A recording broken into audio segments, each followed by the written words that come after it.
everybody out there, without doing the slightest bit of research, is all up in arms about it. They're contacting me. Tally, what's going on with the VA? What's your take on this? What's your position on this?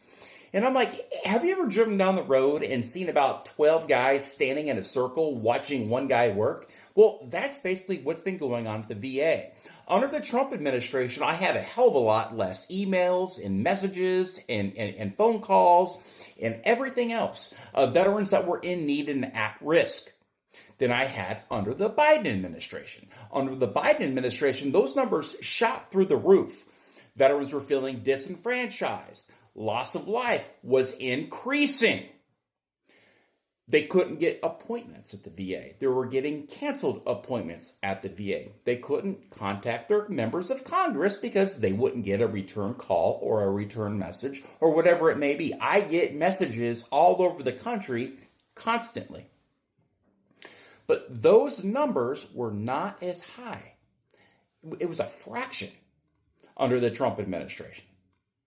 The Biden administration, not so much. What happened under the Biden administration? Well, they brought on 82,000 additional VA positions.